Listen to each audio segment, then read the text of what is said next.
Itinapon na parang basura sa gitna ng baha, habang ang asaway nagpapakasasa sa yaman ng iba. Ninakawan ng dangal, kinuha pati ang huling pisong pambili ng gatas ng mga anak.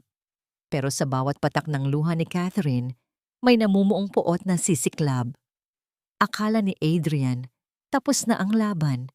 Hindi niya alam, ang inang minaliit niya, ang magiging pinakamatinding bangungot ng kanyang bagong buhay. Sino ang tunay na magtatagumpay? Catherine, huwag mo na akong hihintayin.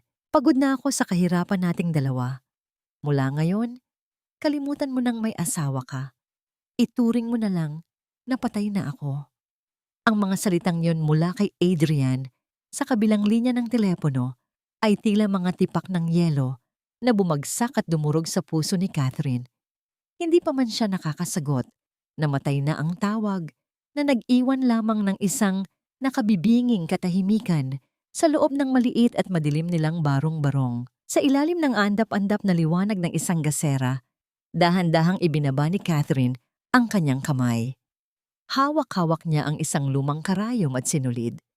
Kasalukuyan niyang tinatahi ang punit na siko ng uniforme ng kanyang panganay na si Junior para sa pagpasok nito kinabukasan. Ang bawat tahi na ginagawa niya kanina ay puno ng pag-asa. Bawat hibla ng sinulid ay simbolo ng kanyang pagsisikap na mabigyan ng maayos na kinabukasan ang kanyang mga anak sa kabila ng kanilang pagkalam ng sikmura. Ngunit ngayon, ang karayom na yon ay bumaon sa kanyang dulo ng daliri. Hindi niya naramdaman ang hapdi ng sugat. Hindi niya napansin ang pagpatak ng pulang dugo sa puting tela ng uniforme. Mas matindi ang hapdi na nananalaytay sa kanyang dibdib. Isang uri ng kirot na tila unti-unting litson na kumakain sa kanyang pagkatao. Ang kanyang lalamunan ay tila tinikang tuyo, tuyot at mahapdi, na kahit ang sariling laway ay hindi niya malunok. Nanigas ang kanyang buong katawan habang ang paningin niya ay unti-unting lumalabo dahil sa namumuong luha. Tumingin siya sa sulok ng silid kung saan mahimbing na natutulog ang kanyang 3 anak sa ibabaw ng manipis at tagpi-tagping banig. Ang maliliit nilang hininga ay ang tanging musikang nagbibigay sa kanya ng lakas sa araw-araw.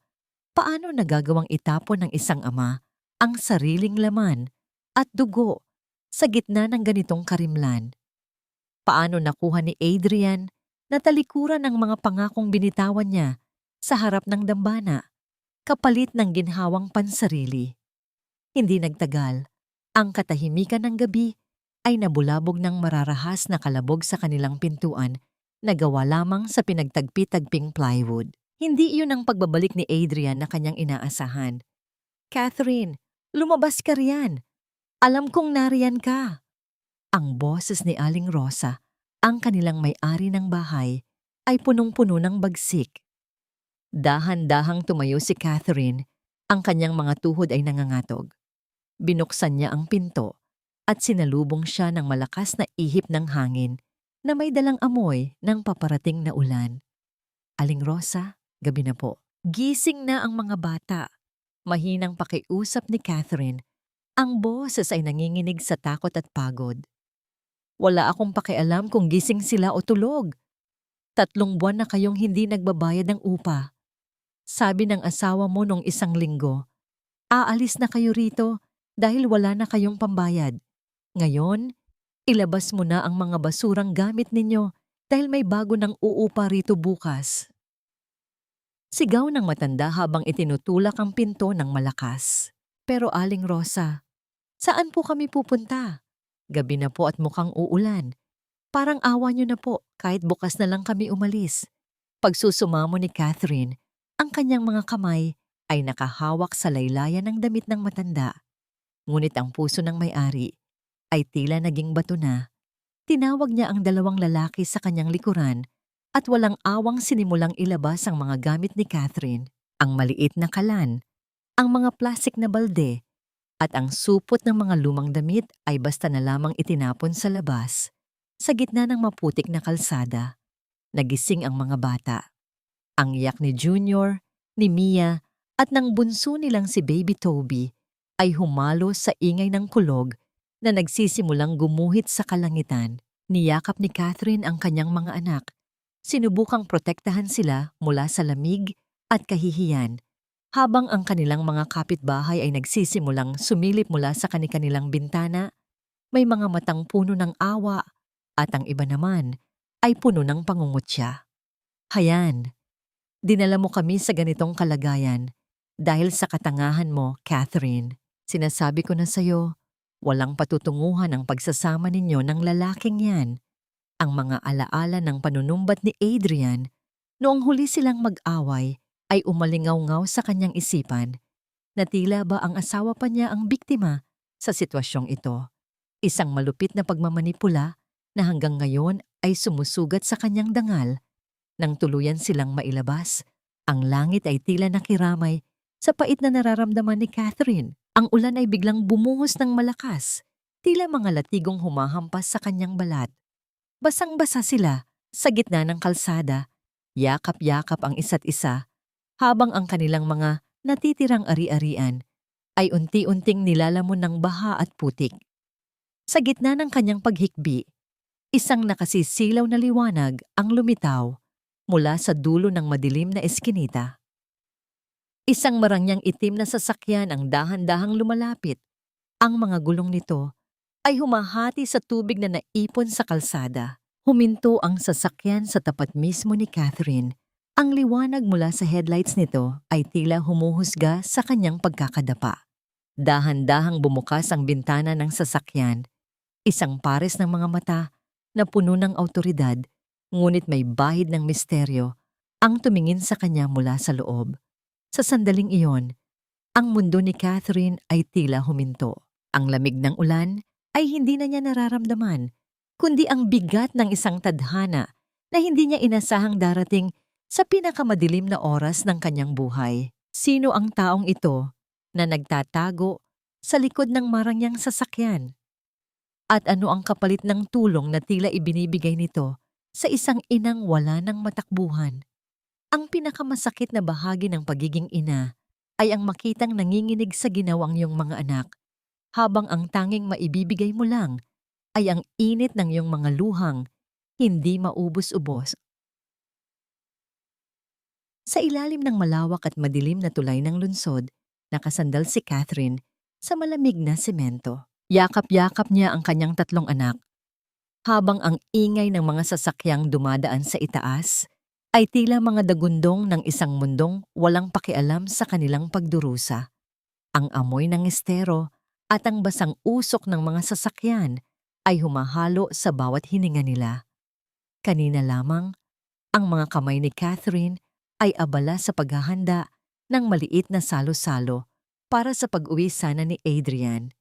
Nagtipid siya ng ilang linggo para lamang makabili ng isang pirasong manok na pagsasaluhan nilang mag-ina. Ngunit ngayon, ang manok na yon ay malamig na at nakahalo na sa putik ng kalsada, kasama ng kanilang mga pangarap na itinapon ni Aling Rosa.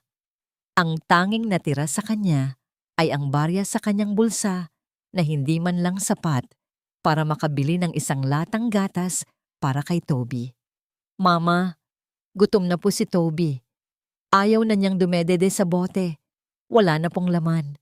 Mahinang bulong ni Junior. Ang batang 10 taong gulang ay pilit na nagpapakatatag, pilit na itinatago ang sariling panginginig para hindi lalong mag-alala ang kanyang ina. Tumingin si Catherine sa kanyang bunsong anak. Ang pisngi ni Toby ay maputla at ang kanyang maliliit na labi ay tuyot na.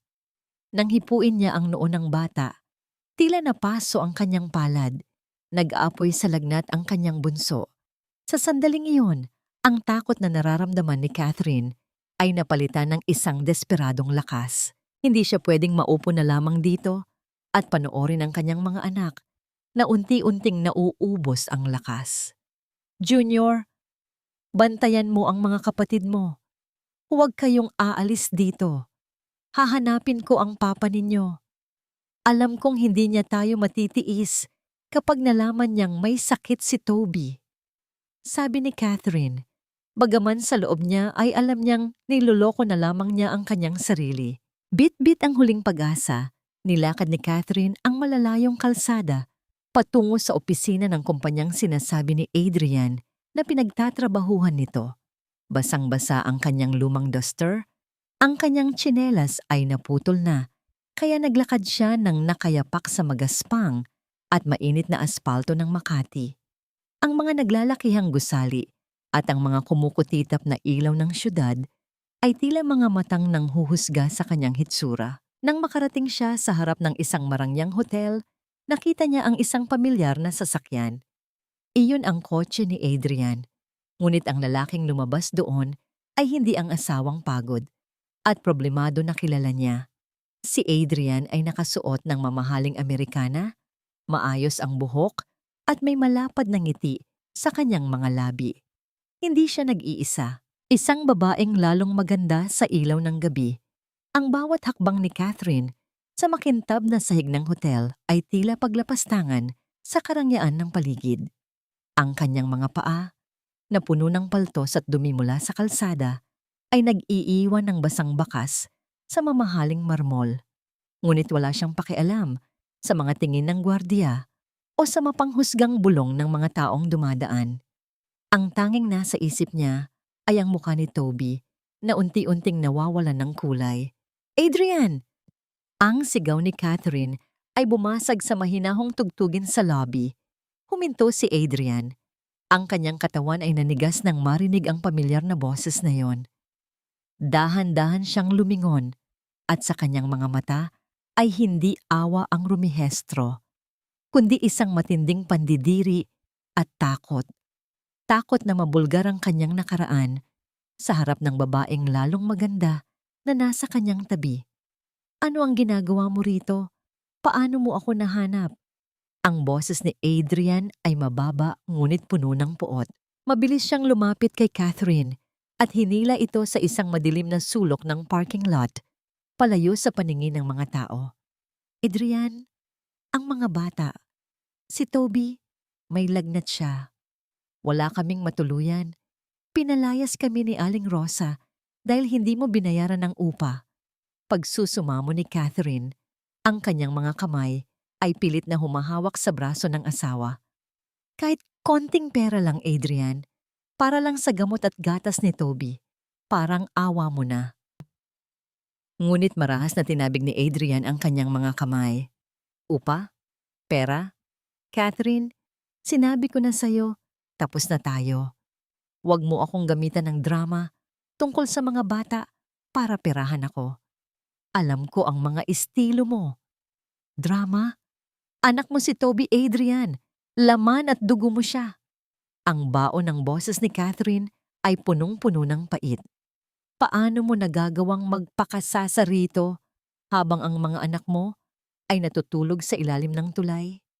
Sa sandaling iyon, lumapit ang babaeng kasama ni Adrian. Siya ay si Nicole, ang anak ng may-ari ng hotel. Ang kanyang paningin ay mula ulo hanggang paa, na tila tinitingnan ng isang maruming basahan. Babe, who is she? Is she one of those beggars you mentioned? Marteng tanong ni Nicole habang nagtatakip ng ilong gamit ang kanyang mamahaling panyo. Tumingin si Adrian kay Nicole at pagkatapos ay muling tumingin kay Catherine ng may malupit na determinasyon. Yes, babe. Isang baliw na babae na dati kong natulungan pero ngayon ay sinusundan na ako kahit saan. Security, pakialis nga ang babaeng ito rito.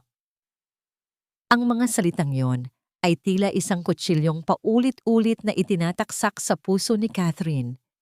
Ang lalaking pinag-alayan niya ng buhay, ang lalaking ipinagluto niya at ipinagpuyatan sa loob ng maraming taon, ay itinuring na lamang siyang isang baliw na pulubi sa harap ng ibang tao. Bago pa man makalapit ang mga gwardiya, kumuha si Adrian ng ilang pirasong papel na pera mula sa kanyang pitaka.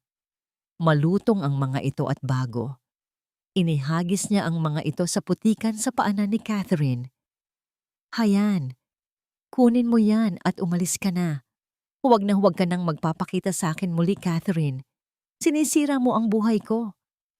Pagkatapos nito, tinalikuran siya ni Adrian at masuyong inakay si Nicole pabalik sa loob ng hotel. Naiwang nakatayo si Catherine sa gitna ng dilim. Ang ulan ay muling pumatak, tila nakikigulo sa kanyang pag-iisa. Dahan-dahan niyang niluhod ang putikan para pulutin ang mga basang pera. Bawat sentimo ay tila tostadong bakal na humahapdi sa kanyang palad. Hindi ito pera ng tulong. Ito ay pera ng pagtataksil. Tumakbo siya pabalik sa ilalim ng tulay. Ang bawat hininga ay tila paghingi ng tawad sa kanyang mga anak. Ngunit nang makarating siya sa kanilang munting sulok, ang kanyang puso ay tila tumigil sa pagtibok. Ang lugar ay gulo-gulo. Ang kanilang iilang gamit ay nagkalat. At si Junior, na dapat ay nagbabantay sa mga kapatid, ay nakaupo sa sahig habang humahagulgol ng yak. Mama! Mama! Wala na po sila! Ang yak ni Junior ay puno ng takot. Nasaan sina Mia at Toby? Junior, nasaan ang mga kapatid mo? Sigaw ni Catherine habang niyayakap ang panganay. May mga lalaking dumating, Mama. Sabi nila, kailangan daw naming umalis dito. Isinakay nila sina Mia at Toby sa isang itim na van. Sinubukan ko silang pigilan pero itinulak nila ako. Ang mundo ni Catherine ay tuluyang gumuho. Ang dilim ng gabi ay tila naging isang malaking halimaw na lumamon sa huling pag-asa na meron siya. Wala na ang kanyang mga anak. Nawala sila sa gitna ng ulan, sa gitna ng gutom, at sa gitna ng pagtataksil ng kanilang sariling ama. Sino ang kumuha sa kanyang mga anak? At sa gitna ng kawalan, mayroon pa bang himalang darating bago tuluyang mawala ang katinuan ng isang inang sugatan? Ang pinakamabigat na pasan ng isang ina ay hindi ang kanyang anak na karga-karga, kundi ang katahimikan sa puwang kung saan sila dapat naroroon. Sa gitna ng rumagasang ulan, ang bawat patak ng tubig ay tila libu-libong karayom na tumutusok sa balat ni Catherine, ngunit ang hapdi sa kanyang labas ay wala pa sa kalingkingan ng impyernong nagliliyab sa loob ng kanyang dibdib. Paulit-ulit niyang tinatawag ang mga pangalan ni Mia at Toby. Ang kanyang boses ay paos at basag, na tila isang sugatang hayop na naghahanap ng kanyang mga anak sa gitna ng kaparangan. Mia! Toby! Nasaan kayo? Ang kanyang sigaw ay nilalamon lamang ng dagundong ng kulog. Nakaluhod siya sa putikan. Ang kanyang mga kamay ay pilit na hinahalukay ang mga basura at gamit na itinapon kanina na tila ba doon niya mahahanap ang mga nawawalang anak. Ang kanyang panganay na si Junior ay nakayakap sa kanyang likuran. Ang panginginig ng bata ay dumadaloy sa kanyang sariling katawan. Wala silang matakbuhan, wala silang mahinga ng tulong, at ang dilim ng gabi ay tila isang malaking pader na naghihiwalay sa kanila mula sa mundo. Sa gitna ng kawalan ng pag-asa, muling lumitaw ang liwanag na nakita niya kanina. Ang itim na sasakyan na tila isang anino ng karangyaan ay dahan-dahang huminto sa kanilang tapat. Ang paghinto nito ay walang tunog, tila isang tahimik na manunubos sa gitna ng delubyo. Ang liwanag mula sa loob ng sasakyan ay bumukas at isang lalaki ang lumabas. Hawak-hawak niya ang isang itim na payong. Ang kanyang tindig ay tuwid at puno ng awtoridad. Nakasuot siya ng isang mamahaling itim na Amerikana na kahit isang patak ng ulan ay tila nahihiyang dumapo. Ang kanyang mga sapatos ay makintab pa rin sa kabila ng putik sa paligid. Siya si Francis, ang lalaking ang pangalan ay katumbas ng kapangyarihan sa mundo ng negosyo.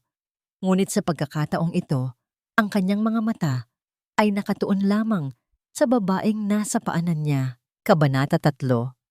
Ang pagtatagpo ng dalawang mundo.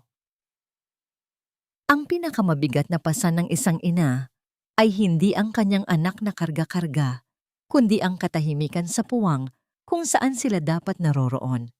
Sa gitna ng rumagasang ulan, ang bawat patak ng tubig ay tila libu-libong karayom na tumutusok sa balat ni Catherine. Ngunit ang hapdi sa kanyang labas ay wala pa sa kalingkingan ng impyernong nagliliyab sa loob ng kanyang dibdib. Paulit-ulit niyang tinatawag ang mga pangalan ni Mia at Toby. Ang kanyang boses ay paos at basag, na tila isang sugatang hayop na naghahanap ng kanyang mga anak sa gitna ng kaparangan. "Mia, Toby, nasaan kayo?" Ang kanyang sigaw ay nilalamon lamang ng dagundong ng kulog. Nakaluhod siya sa putikan. Ang kanyang mga kamay ay pilit na hinahalukay ang mga basura at gamit na itinapon kanina, na tila ba doon niya mahahanap ang mga nawawalang anak. Ang kanyang panganay na si Junior ay nakayakap sa kanyang likuran. Ang panginginig ng bata ay dumadaloy sa kanyang sariling katawan. Wala silang matakbuhan, wala silang mahinga ng tulong, at ang dilim ng gabi ay tila isang malaking pader na naghihiwalay sa kanila mula sa mundo. Sa gitna ng kawalan ng pag-asa, muling lumitaw ang liwanag na nakita niya kanina. Ang itim na sasakyan na tila isang anino ng karangyaan ay dahan-dahang huminto sa kanilang tapat. Ang paghinto nito ay walang tunog, tila isang tahimik na manunubos sa gitna ng dilubyo. Ang liwanag mula sa loob ng sasakyan ay bumukas at isang lalaki ang lumabas. Hawak-hawak niya ang isang itim na payong.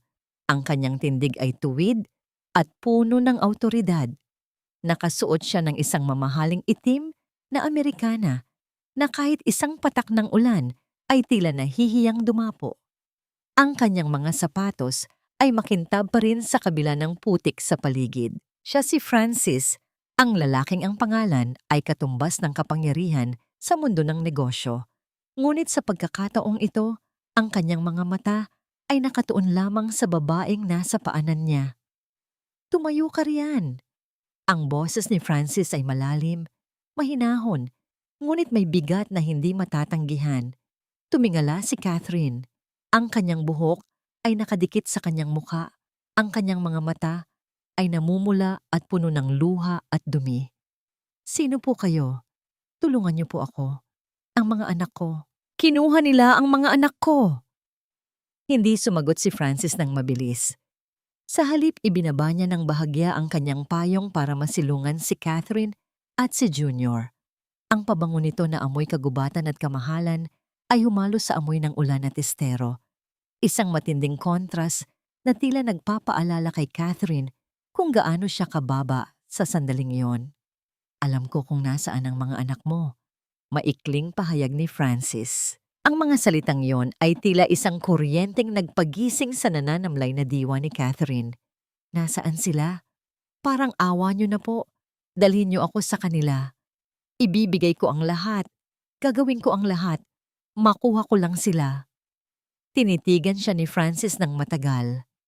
May kung anong emosyon na dumaan sa mga mata nito, isang halong awa at isang malalim na alaala. Nakikita niya sa babaeng ito ang kanyang sariling ina, ang inang minsan ding nakiusap sa gitna ng ulan bago ito tuluyang kinuha ng kamatayan.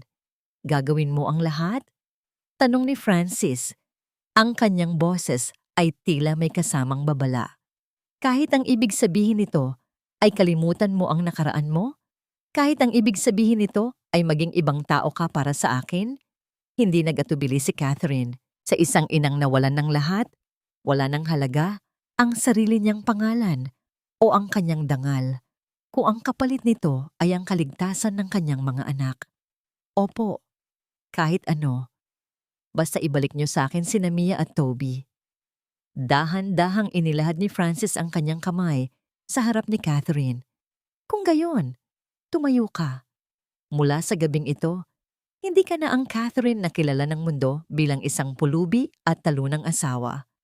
Mula ngayon, ikaw ang magiging sandata ko at ako ang magiging kalasag mo." Inabot ni Catherine ang kamay ni Francis. Ang init ng palad nito ay tila isang pangako ng kaligtasan. Ngunit kasabay nito ay ang takot sa kung anong buhay ang naghihintay sa kanya sa kabilang panig ng karangyaan. Isinakay sila ni Francis sa loob ng sasakyan. Ang loob nito ay amoy bago. Malambot ang upuan at ang lamig ng aircon ay tila nagpapalimot sa ginaw ng ulan sa labas. Habang umaandar ang sasakyan palayo sa ilalim ng tulay, tiningnan ni Catherine ang kanyang sarili sa salamin. Ang dumi sa kanyang mukha ay unti-unting natutuyo, ngunit ang galit sa kanyang puso ay nagsisimula pa lamang mag-alab. Bakit niyo po ito ginagawa? Mahinang tanong ni Catherine habang nakatingin sa labas. Humarap si Francis sa kanya. Ang kanyang muka ay kalahating nandidilim sa anino ng loob ng sasakyan. Dahil ang mundong ito ay hindi patas sa mga taong marunong lamang magmahal. Kailangan mong maging malupit para hindi ka na muling tapakan ng sinuman. At kailangan ko ang isang taong may sapat na dahilan para sunugin ang lahat ng tulay patungo sa nakaraan. Ipinikit ni Catherine ang kanyang mga mata. Sa bawat pag-ikot ng gulong, lalong lumalayo ang distansya niya sa kanyang dating buhay. Ngunit isang tanong ang nananatiling nakasabit sa kanyang isipan. Isang lihim na hindi pa niya alam ang kasagutan. Bakit alam ni Francis kung nasaan ang kanyang mga kon? At ano ang tunay na pakay ng isang bilyonaryo sa isang inang tila basura na sa mata ng lipunan? May mga pagkakataon na ang kaligtasan ay may kasamang tanikala at ang bawat butil ng kanin na nagbibigay ng lakas ay nagmumula sa isang kamay na may sariling layunin. Ang loob ng mansyon ni Francis ay tila isang katedral ng katahimikan at karangyaan. Ang amoy ng lavender at sariwang bulaklak ay nananaig sa bawat sulok. Isang malaking kabaligtaran sa amoy ng estero na tila nakadikit na sa balat ni Catherine. Habang naglalakad siya sa mahabang pasilyo, ang bawat hakbang niya sa makapal na karpet ay walang tunog, na tila ba isa siyang multo na naliligaw sa isang panaginip. Sa dulo ng pasilyo, dahan-dahang bumukas ang isang malaking pinto. Doon, sa ibabaw ng isang malambot at malinis na kama, nakita ni Catherine ang kanyang dalawang anak. Si Mia at ang bunsong si Toby ay mahimbing na natutulog, nakabalot sa makapal na kumot na puti. Ang kanilang mga muka ay malinis na, at ang lagnat ni Toby ay tila humupa na dahil sa maayos na pag-aalaga. "Mama!" Mahinang tawag ni Junior na nasa tabi niya. Ang bata ay hindi makapaniwala sa nakikita. Napatakip ng bibig si Catherine habang muling umaagos ang kanyang mga luha. Lumapit siya sa kama at dahan-dahang hinaplos ang pisngi ni Toby. Ang init ng balat ng bata ay normal na at ang bawat payapang paghinga nito ay tila nag-aalis ng tinik sa kanyang puso. Sa sandaling iyon, naramdaman ni Catherine ang isang matinding utang na loob na higit pa sa anumang halaga ng pera. Ligtas sila! Ang boses ni Francis ay nanggaling sa kanyang likuran. Nakatayo ang bilyonaryo sa may pintuan. Ang kanyang mga kamay ay nasa loob ng bulsa ng kanyang pantalon. Ang mga lalaking kumuha sa kanila ay tauhan ng isang pautangan na pinagkakautangan ni Adrian. Ginamit ang mga anak mo bilang kolateral. Ngunit huwag kang mag-alala, nabayaran na sila at hindi na sila muling gugulo. Humarap si Catherine kay Francis. Ang kanyang mga mata ay puno ng pasasalamat na may halong takot. "Salamat! Maraming salamat po. Paano ko po mababayaran ang lahat ng ito? Wala po akong pera. Wala po akong kahit ano." Isang tipid na ngiti ang sumilip sa mga labi ni Francis, ngunit ang kanyang mga mata ay nanatiling seryoso. "Hindi ko kailangan ng pera mo, Catherine. Ang kailangan ko ay ang iyong katapatan at ang iyong tapang. Tulad ng sinabi ko sa iyo kanina, gagawin kitang ibang tao." Isang babaeng kayang pumasok sa mundo ni Adrian nang hindi nakikilala. Isang babaeng kukunin ang lahat ng mahalaga sa kanya, tulad ng ginawa niya sa iyo. Dinala ni Francis si Catherine sa kanyang malawak na silid-aklatan. Sa ibabaw ng isang lamesang gawa sa mahogany, may nakalatag na isang dokumento. "Ito ang ating kasunduan. Bibigyan kita ng bagong pagkakakilanlan. Titira kayo rito ng mga anak mo at ibibigay ko ang lahat ng pangangailangan ninyo. Ngunit kapalit nito, susunod ka sa bawat utos ko. Mag-aaral ka, magsasanay ka, at kapag handa ka na, ikaw ang tatapos sa karera ni Adrian at ng pamilyang Nicole na kinakasama niya ngayon." "Bakit po? Bakit niyo po gustong pabagsakin si Adrian?"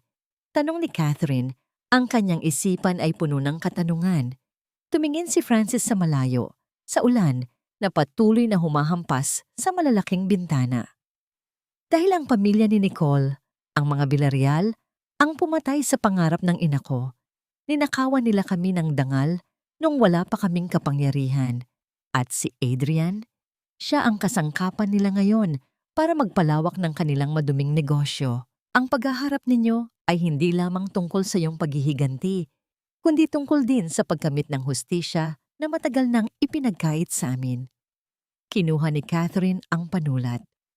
Ang kanyang kamay ay nanginginig, ngunit ang kanyang paningin ay matalim na. Naalala niya ang bawat sipa ni Aling Rosa sa kanyang mga gamit, ang bawat tawa ni Adrian habang itinuturing siyang pulubi, at ang baon ng yak ng kanyang mga anak sa gitna ng baha. Lalagdaan ko ito, sabi ni Catherine, ang boses ay hindi na nanginginig. Gagawin ko ang lahat ng gusto niyo. Basta siguraduhin niyo lang na hindi na muling makakaranas ng gutom at takot ang mga anak ko. Nang ilapat ni Catherine ang panulat sa papel, tila isang bahagi ng kanyang lumang sarili ang tuluyang namatay. Ang Catherine na matiisin, ang Catherine na martir ay unti-unting nilalamon ng isang bagong apoy, ang apoy ng determinasyon, mabuti, sabi ni Francis habang kinukuha ang dokumento. Mula sa araw na ito, hindi ka na si Catherine. Ikaw na si Catriona Valeriano, isang mayamang tagapagmana mula sa ibang bansa na nagbabalik para mamuhunan sa Pilipinas, at bukas, magsisimula ang iyong pagbabago. Golden moment. Pagkatapos lumagda, dinala ni Francis si Catherine sa hapagkainan kung saan may nakahandang mainit na sabaw ng sinigang. Ang bawat subo ni Catherine ay tila isang ritual ng pagbabalik ng kanyang lakas. Napansin niya na ang bawat sahog ay sariwa, at ang asim ng sabaw ay tila nagpapagising sa kanyang natutulog na diwa. Tiningnan niya ang kanyang mga anak na binibigyan din ng pagkain ng mga katulong sa mansyon. Sa sandaling iyon, nakita niya ang isang maliit na laruan sa tabi ng plato ni Toby, isang bagong robot na kulay asul. Napangiti siya, isang ngiting may halong pait, dahil alam niyang ang laruang ito ay may kapalit na mabigat na responsibilidad. Bago matapos ang gabi, inihatid ni Francis si Catherine sa kanyang sariling silid. Ngunit bago ito umalis, may isang bagay na sinabi si Francis na nagpatigil sa tibok ng puso ni Catherine. Huwag kang masyadong magtiwala sa akin, Catriona. Sa mundong papasukin mo, ang bawat yakap ay may nakatagong patalim. At tandaan mo, ang taong nagligtas sa iyo ay siya ring taong may kapangyarihang wasakin ka kung magkakamali ka. Naiwang mag-isa si Catherine sa gitna ng napakalaking silid. Humiga siya sa malambot na kama, ngunit hindi siya dalawin ng antok. Isang katanungan ang bumabagabag sa kanya. Sa likod ng mga libro sa silid-aklatan ni Francis, nakakita siya ng isang lumang litrato. Isang litrato ng kanyang sariling ina noong kabataan nito, kasama ang isang lalaking kamukhang-kamukha ni Francis.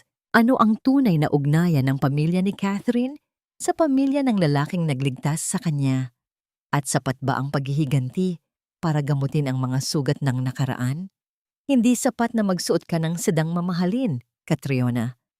Kailangan mong matutunang itago ang sugat sa iyong mga mata, dahil sa mundong papasukin mo, ang kahinaan ay tila isang anyaya sa mga buwaya. Ang boses ni Madam Elvira, ang striktong guro na kinuha ni Francis, ay tila isang hagupit sa pandinig ni Catherine. Nakatayo siya sa gitna ng malawak na ballroom ng mansyon, suot ang isang sapatos na may matutulis na sakong na tila gustong bumaon sa kanyang mga paa. Sa ibabaw ng kanyang ulo ay may nakapatong na makapal na libro, at sa bawat maling galaw niya ay nararamdaman niya ang panganib ng pagbagsak nito. Masyadong mabigat ang iyong mga balikat, muling puna ni Madam Elvira habang pinapalo ng mahina ng kanyang pamaypay ang likod ni Catherine. Ituwid mo ang iyong tindig. Isipin mo na ikaw ang nagmamay-ari ng bawat lupang tinatapakan mo, hindi ang taong humihingi ng tawad dahil sa kanyang pag-iral. Isang malalim na buntong hininga ang pinakawalan ni Catherine. Ang kanyang mga binti ay nanginginig na sa pagod at ang paltos sa kanyang mga daliri sa paa ay tila nagnanaknak na sa hapdi. Ngunit sa tuwing naiisip niyang sumuko, nakikita niya sa malayo, sa pamamagitan ng malaking bintanang salamin, ang kanyang 3 anak na masayang naglalaro sa hardin kasama ang mga yaya. Sila ang kanyang lakas, ang kanyang tanging dahilan kung bakit niya tinitiis ang bawat hininga ng pagbabagong ito. Sa kabilang dulo ng silid, nakaupo si Francis sa isang malambot na upuang gawa sa katad. Tahimik siyang nagmamasid habang humihigop ng mainit na kape. Ang kanyang mga mata ay tila sinusuri ang bawat anggulo ng mukha ni Catherine na tila ba isa itong piraso ng sining na kailangan niyang perpektuhin bago ipakita sa mundo. Tama na muna yan, Elvira, mahinahong utos ni Francis. Dahan-dahang tumayo ang bilyonaryo at lumapit kay Catherine. Kinuha niya ang libro mula sa ulo nito at tiningnan ang namumulang bahagi ng balikat ng babae. Nasasaktan ka ba? Tanong ni Francis. Ang kanyang boses ay may bahid ng malasakit na pilit niyang itinatago. Sakit! Mapait nang ngumiti si Catherine habang hinuhubad ang kanyang sapatos. Ang sakit sa katawan ay madaling gamutin, Sir Francis. Pero ang sakit ng pagiging wala, ang sakit ng pagiging basura sa mata ng sariling asawa, iyon ang hindi ko makalimutan. Hinawakan ni Francis ang baba ni Catherine at iniangat ito para magtagpo ang kanilang mga paningin. Mabuti, gamitin mo ang sakit na yan.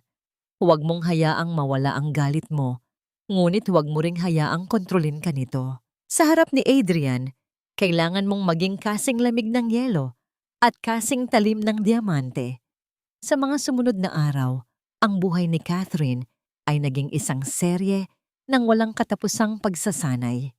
Natutunan niyang magsalita ng Ingles ng may tamang tono. Natutunan niyang kumilala ng mga mamahaling alak. At higit sa lahat, natutunan niyang basahin ang galaw ng mga tao sa mundo ng negosyo. Ngunit sa kabila ng lahat ng ito, may isang bahagi ng kanyang sarili na pilit niyang itinatago. Golden moment. Isang gabi, matapos ang isang nakakapagod na araw ng pagsasanay, pumasok si Catherine sa kanyang silid, binuksan niya ang isang maliit na drawer at kinuha ang isang lumang panyo. Ang panyong ginamit niya noong nasa tondo pa siya para punasan ang pawis ng kanyang mga anak. Ito na lamang ang tanging alaala niya sa kanyang dating buhay.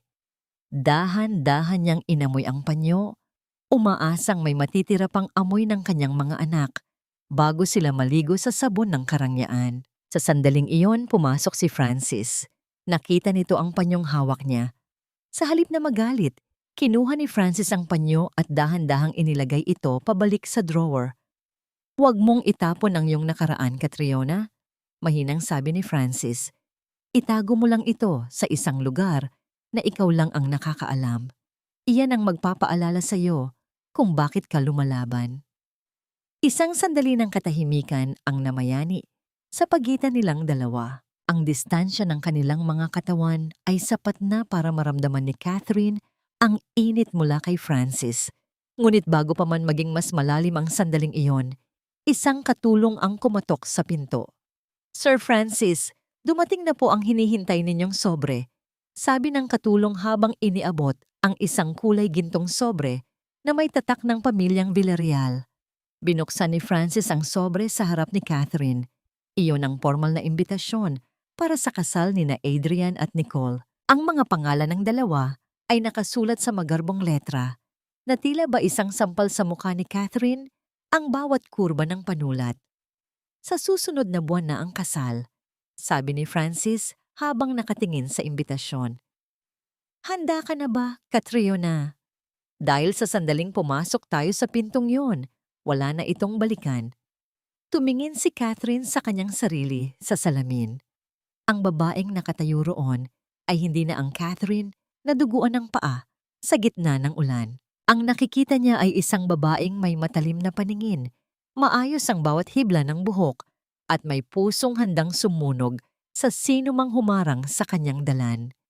Ngunit bago sila makaalis, isang maliit na detalye sa imbitasyon ang nakakuha ng atensyon ni Catherine.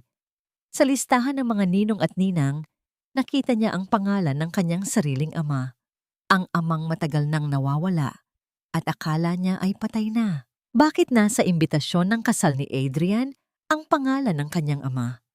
At ano ang lihim na itinatago ni Francis tungkol sa totoong pagkatao ni Catherine?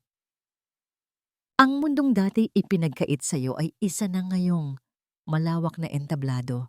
Ngunit mag-ingat ka dahil ang isang maling sulyap ay sapat na upang mabuwag ang maskarang iyong pinakaingatan.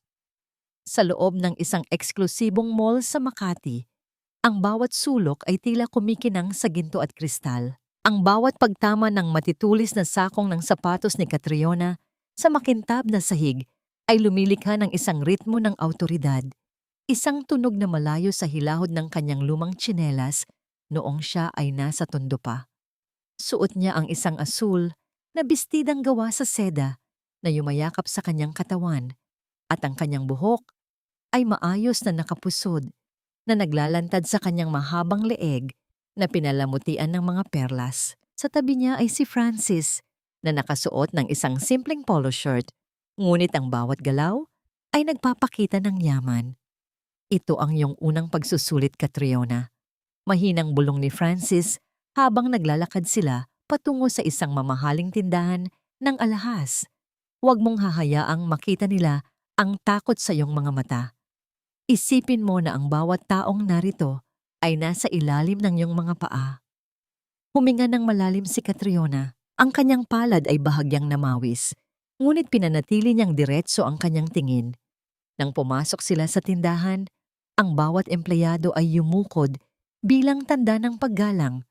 Ngunit sa gitna ng katahimikan ng tindahan, narinig niya ang isang boses na tila isang multong bumabalik mula sa kanyang madilim na nakaraan. "Babe, I want this one. Ang liit naman ng brilyante nito, parang hindi bagay sa status natin." Ang maarteng boses ni Nicole ay umalingaw-ngaw sa buong silid. Sa tabi ni Nicole ay nakatayo si Adrian. Nakasuot ito ng isang mamahaling suit. Ang kanyang mga kamay ay nasa bulsa habang nakatingin sa mga alahas ng may pagmamalaki. Hindi napansin ng dalawa ang pagdating ni Catriona at Francis dahil abala sila sa pakikipagtalo sa isang sales lady. "Pasensya na po, ma'am, pero yan na po ang pinakamalaki naming stock para sa disenyong yan." Mahinang paliwanag ng sales lady na halatang nanginginig na ang boses sa takot. "Hindi ko kailangan ng pasensya mo. Kailangan ko ng alahas na hihigit sa lahat sa kasal ko." Sigaw ni Nicole habang itinutulak ang tray ng mga singsing na lumikha ng isang matunog na pagkakalampag ng mga metal sa ibabaw ng glass counter. Dahan-dahang lumapit si Catriona. Ang bawat hakbang niya ay tila isang paglapit sa apoy, ngunit hindi siya natatakot na mapaso. Tumayo siya sa tabi ni Nicole at tiningnan ang alahas na tinutukoy nito. Masyadong marami ang disenyo, kaya nawawala ang ganda ng bato. Ang boses ni Catriona ay malamig, malinaw, at puno ng kumpiyansa. Sa isang babaeng may tunay na klase, sapat na ang isang simpleng piraso basta't ito ay tunay. Ngunit sa mga taong pilit na nagpapanggap na mayaman, kahit gaano pa kalaki ang bato, magmumukha pa ring mura. Nanigas si Adrian nang marinig ang boses na yon. Ang kanyang katawan ay automatikong lumingon patungo sa pinagmumula ng tinig. Nang magtagpo ang kanilang mga mata, tila tumigil ang pag-inog ng mundo para sa kanya. Ang babaeng nasa harap niya ay lalong maganda sa anumang babaeng nakita niya sa buong buhay niya. Ngunit may isang pamilyar na kislap sa mga mata nito na tila gumigising sa isang alaala na pilit niyang ibinaon sa limot. "Sino ka para pagsabihan ako?" Galit na hinarap ni Nicole si Catriona. "Adrian, do something. Sinabihan niya akong walang klase." Ngunit hindi makapagsalita si Adrian. Nakatitig lang siya sa mukha ni Catriona. Ang kanyang lalamunan ay tila tinuyuan ng laway. "Catherine?" Mahinang usal niya. Ang pangalang iyon ay tila isang sumpa na lumabas sa kanyang mga labi. Isang matamis at mapait na ngiti ang sumilip sa mga labi ni Catriona. I beg your pardon? My name is Catriona Valeriano, and I believe we haven't met, Mr. Agad na lumapit si Francis at inakbayan si Catriona ng may pagmamay-ari. This is my business partner, Miss Valeriano. Is there a problem here? Nang makita ni Adrian si Francis, ang kanyang mukha ay napuno ng gulat at takot. Kilala niya si Francis bilang ang bilyonaryong kailanman ay hindi niya maabot. Sir Francis, pasensya na po. Akala ko lang po ay may nakilala akong kakilala. Tumingin si Adrian muli kay Catriona. Hindi niya mapigilang mapansin ang bawat detalye ng mukha nito. Ang hugis ng ilong, ang kurbada ng labi. Ngunit ang Catherine na kilala niya ay laging nakayuko, laging may dumi sa mukha, at laging may takot sa boses. Ang babaeng nasa harap niya ngayon ay tila isang reyna na nagmamasid sa isang alipin. Let's go, Catriona. Masyadong maingay dito. Pag-aaya ni Francis habang dahan-dahang inaalalayan si Catriona palabas. Habang naglalakad sila palayo, naramdaman ni Catriona ang mga mata ni Adrian na nakatitig sa kanyang likuran. Ang bawat hibla ng kanyang balat ay tila nag-aapoy sa galit. Ngunit ang kanyang mukha ay nanatiling kalmado. Golden moment. Sa gitna ng kanilang paglalakad, nakita ni Catriona ang sales lady na pinahiya ni Nicole kanina. Huminto siya sandali, kinuha ang isang piraso ng tissue mula sa kanyang mamahaling bag at iniabot ito sa babaeng umiiyak. Huwag mong hayaang sirain ng ibang tao ang araw mo para lamang sa kanilang sariling kawalan ng seguridad, mahinang sabi ni Catriona. Ang haplos ng kanyang kamay sa balat ng sales lady ay tila isang tahimik na pagpapadama ng pagkakaisa. Isang paalala na kahit siya ay Catriona na, ang puso ng Catherine na mapagkalinga ay naroroon pa rin. Ngunit bago sila makalabas ng mall, isang marahas na kamay ang humawak sa braso ni Catriona mula sa likuran. Teka lang, sigaw ni Adrian. Ang kanyang mukha ay puno ng pagkalito at desperasyon. Hindi ako pwedeng magkamali. Ang pabangong yan, ang paraan ng pagtingin mo. Catherine, ikaw ba talaga yan? Hinarap ni Catriona si Adrian. Ang kanyang braso ay nanigas sa hawak nito, ngunit hindi siya gumalaw. Sa gitna ng mataong mall, ang tensyon sa pagitan nilang dalawa ay tila isang kuryenteng handang sumabog. Masyado kang mapangahas, Mr. Adrian, sabi ni Catriona. Ang kanyang boses ay tila isang matalim na kutsilyo na humihiwa sa hangin. Bitawan mo ang braso ko bago ko ipaalala sa iyo kung nasaan ang lugar mo sa mundong ito. Cliffhanger. Sa sandaling iyon, lumapit ang mga security guard ni Francis at pinalibutan si Adrian. Ngunit sa gitna ng kaguluhan, isang maliit na bagay ang nahulog mula sa bulsa ni Adrian. Isang lumang litrato ng kanilang kasal na gusot-gusot at puno ng mantsa. Nang makita ito ni Catriona, ang kanyang maskara ay bahagyang nayanig. Bakit dala-dala pa rin ni Adrian ang litratong yon sa kabila ng kanyang pagtataksil? At sapat ba ang tatag ni Catriona para hindi bumigay sa harap ng kanyang nakaraan? Anong drama ito, Adrian? Bakit ka nakahawak sa braso ng babaeng ito na parang nakakita ng multo? At ano itong basurang nahulog mula sa bulsa mo? Ang boses ni Nicole ay tila isang matalas na kuko na kumakalmot sa tahimik na tensyon sa loob ng mall. Mabilis niyang pinulot ang gusot na litrato mula sa sahig. Ang kanyang mga mata ay naniningkit sa pagtataka at galit. Sa harap ng maraming tao, hindi niya napigilang ipakita ang kanyang pagiging mapagmataas. Ang kanyang mga labi ay nakakurba sa isang mapang-aping ngiti. Tumingin si Catriona sa litrato, ang kanyang sariling mukha noong araw ng kanilang kasal, payak at puno ng pag-asa, na ngayon ay tila isang maduming alaala na lamang. Ang kanyang puso ay tila isang ibon na nagpupumigla sa loob ng kanyang dibdib. Ang bawat tibok ay naghahatid ng lamig sa kanyang mga daliri. Ngunit sa halip na yumuko, mas lalo niyang itinuwid ang kanyang tindig. Ang maskara ng kanyang pagiging Catriona ay hindi dapat mabasag, kahit na ang bawat hibla ng kanyang pagkatao ay gustong sumigaw sa sakit. Oh my God, Adrian! Ito ba yung ex-wife mong sinasabi mo? Yung pulubing iniwan mo? Tumawa ng malakas si Nicole, isang tawang puno ng pangungutya na umalingaw-ngaw sa buong pasilyo. Yak! Bakit mo pa ito itinatago? Amoy tondo at amoy kahirapan ng litratong ito, babe. Nakakasuka. Dahan-dahang lumapit si Nicole kay Catriona, ang kanyang mukha ay puno ng panggigigil. At ikaw, Miss Valeriano, o kung sino ka man, huwag mong sabihing nagandahan ka sa boyfriend ko, kaya mo siya sinusundan. Ang kapal din ng mukha mong magpanggap na bilyonaryo, kamukhang kamukha mo ang basurang nasa litratong ito. Siguro ay isa ka lang social climber na nanggaling sa putikan at nagsuot ng mamahaling damit para makapanloko ng mga tulad ni Sir Francis. Hindi kumikibo si Adrian. Ang kanyang mukha ay maputla, ang kanyang mga mata ay pabalik-balik sa litrato at sa mukha ni Catriona. Ang takot na mabulgar ang kanyang nakaraan ay tila isang malaking pader na nagpapipi sa kanya. Nicole, tama na, let's go! Mahinang pakiusap ni Adrian habang sinusubukang kunin ang litrato. No, hindi ako aalis hanggat hindi ko napapatunayan na ang babaeng ito ay isang pekeng reyna. Sigaw ni Nicole. Hinarap niya si Francis na kanina pa tahimik na nagmamasid. Sir Francis, mag-ingat po kayo sa babaeng ito. Baka nakawin lang niya ang pera niyo. Ang mga taong galing sa hirap, kahit bihisan mo ng ginto, ang amoy ng kanal ay hindi nawawala sa kanilang balat. Sa sandaling iyon, dahan-dahang humakbang si Catriona patungo kay Nicole.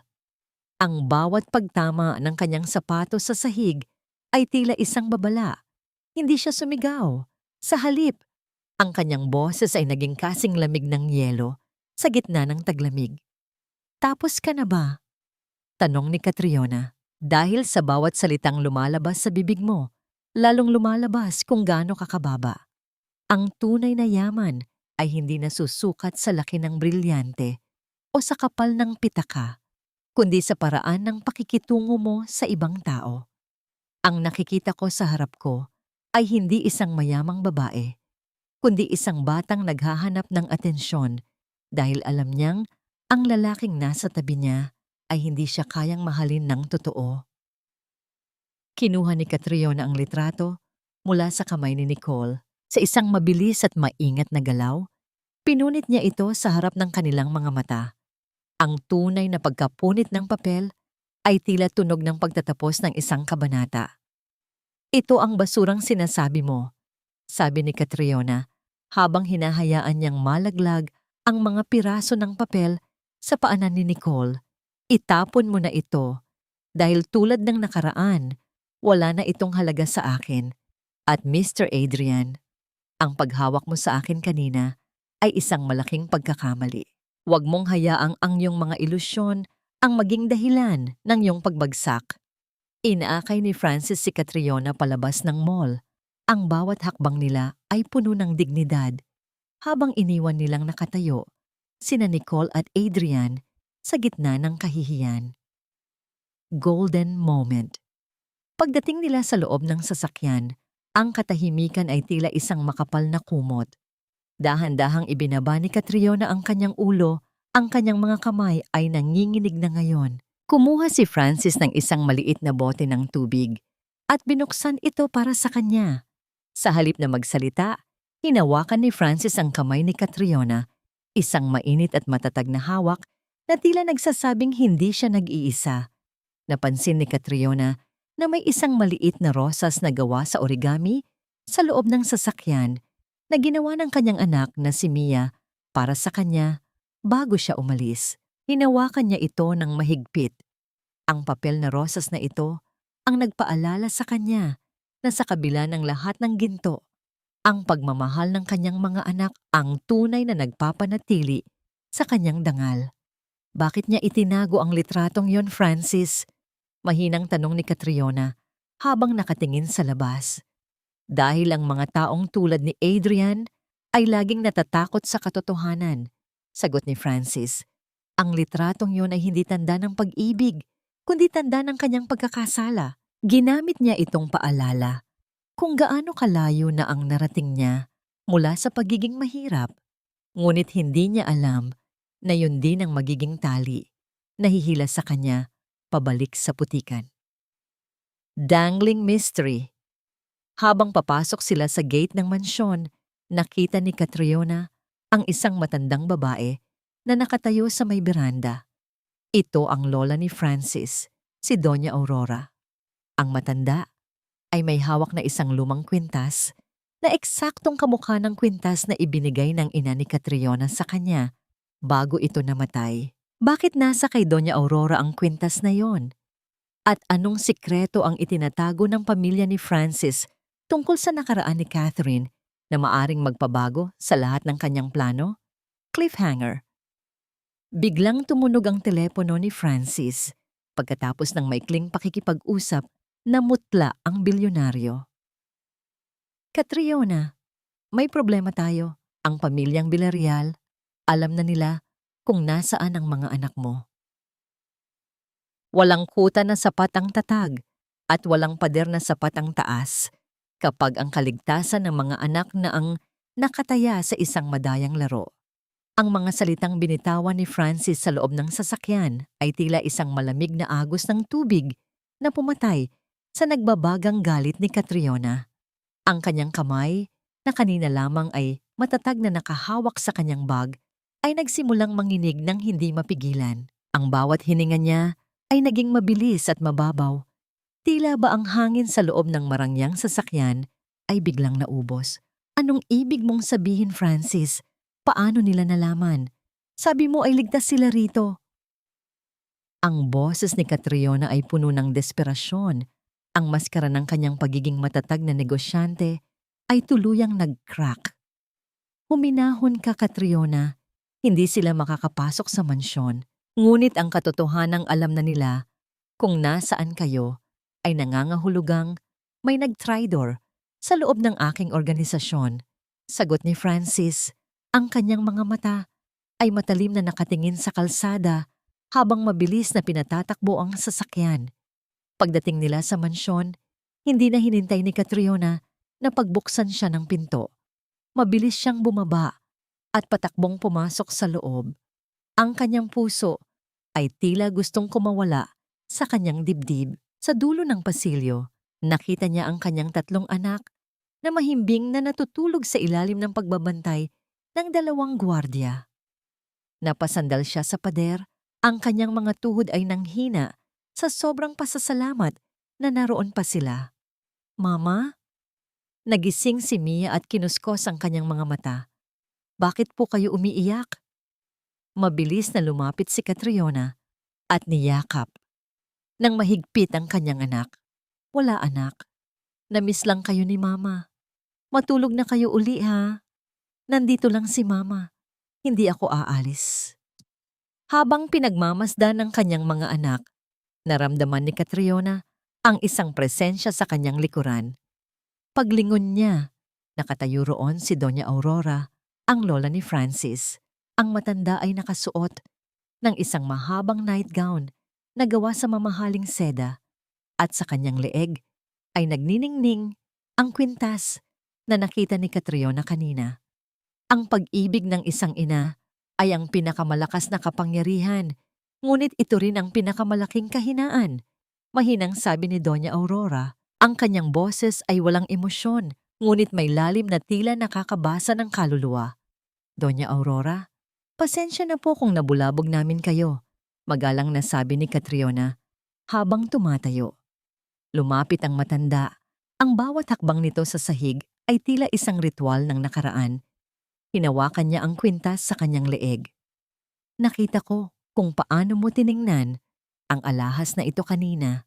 Pamilyar ba ito sa iyo, Catherine? Nagulat si Catriona nang banggitin ng matanda ang kanyang totoong pangalan. Paano niyo po nalaman? Ang katotohanan ay tila amoy ng sampagita sa gabi. Hindi mo ito maitatago kahit anong gawin mo. Sagot ni Doña Aurora. Ang kwintas na ito ay pag-aari ng aking bunsong kapatid na babae, si Elena.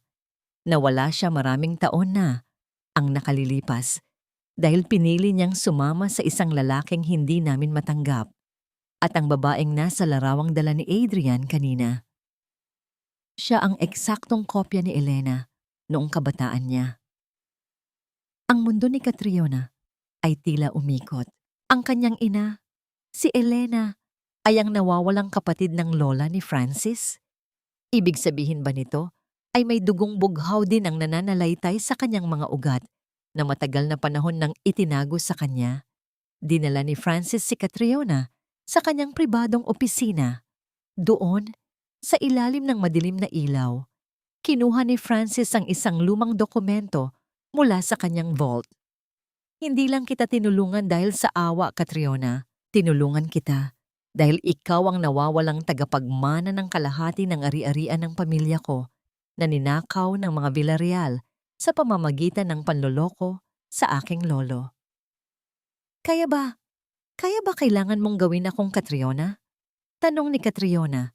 Ang kanyang tinig ay halos pabulong na lamang. Kailangan nating makuha ang tiwala ni Adrian at ng mga Villarreal para mabawi ang lahat. At sa oras na malaman nila kung sino ka talaga, hindi na lang pera ang pag-uusapan natin. Buhay na ang nakataya. Seryosong sabi ni Francis on the moment. Sa gitna ng mabigat na revelasyong ito, lumapit si Francis kay Catriona. Hindi siya nagsalita. Sa halip ay dahan-dahan niyang inayos ang buhok ni Catriona na humaharang sa kanyang mukha. Ang init ng kanyang mga daliri sa balat ni Catriona ay naghatid ng isang kakaibang pakiramdam. Isang pakiramdam ng pagiging ligtas na matagal na niyang hindi nararamdaman mula nang iwan siya ni Adrian. Tumingin si Catriona sa mga mata ni Francis at doon ay nakita niya ang isang sugatang lalaki na naghahanap din ng katarungan. Ang kanilang mga kamay ay sandaling nagkadaup, isang tahimik na pangako na sa gitna ng digmaang ito, sila ang magiging sandigan ng isa't isa. Francis, mahinang tawag ni Catriona. Kung mawala man ang lahat, kung mabigo tayo, iligtas mo ang mga anak ko. Huwag mo silang pababayaan. Pangako, tugon ni Francis.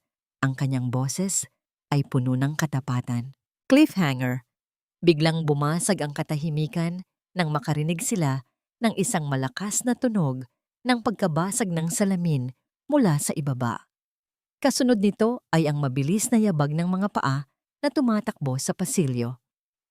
Bago pa man makareact si Francis, bumukas ang pinto ng opisina at pumasok ang isang tauhan ni Francis na duguang ang mukha.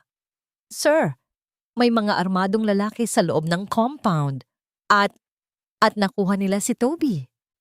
Ang huling narinig ni Catriona bago siya tuluyang mawalan ng lakas ay ang malayo at pause na iyak ng kanyang bunsong anak na tinatawag ang kanyang pangalan.